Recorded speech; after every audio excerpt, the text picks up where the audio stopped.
Somnath corridor મુદ્દે છેલ્લા થોડા દિવસોથી વિવાદ સર્જાયો છે ત્યારે ધારાસભ્ય વિમલ ચુડાસમાએ સોમનાથ પહોંચ્યા કોરિડોર પ્રભાવિત વિસ્તારના લોકો સાથે બેઠક યોજી કોરિડોરને લઈ પડતી સમસ્યાને લઈ પણ ચર્ચા કરવામાં આવી તો ધારાસભ્ય વિમલ ચુડાસમા કે જેઓ સોમનાથ પહોંચ્યા સોમનાથ કોરિડોરને લઈ છેલ્લા ઘણા સમયથી સ્થાનિકોમાં આક્રોશ છે ત્યારે ધારાસભ્ય વિમલ ચુડાસમા સોમનાથ પહોંચ્યા અને જે અસરગ્રસ્તો હતા સ્થાનિકો હતા તેઓ સાથે તેઓએ વાતચીત કરી છે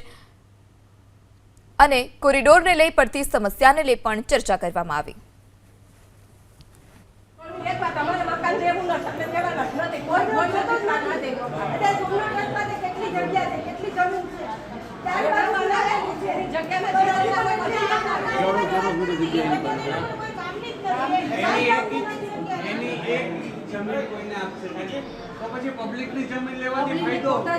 પાટણ મુકામે જે સોમનાથ દાદાનું મંદિર આવેલું છે તેની સામે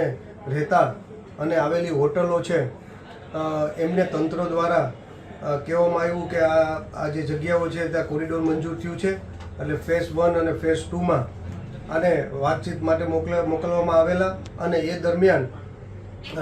ત્યાંના લોકો દ્વારા મહિલાઓ દ્વારા આવેદનપત્ર દેવામાં આવેલું એટલે હું બહાર હોવાના કારણે આ વિસ્તારના ધારાસભ્ય તરીકે આ વિસ્તારના પાટણ મુકામે જે લગભગ 384 જેટલી જગ્યાઓ અને હોટલો આવેલી છે એ લોકોને મળવા માટે રૂબરૂ મુલાકાત લીધેલી અને તેમની વાત સાંભળેલી કે એમને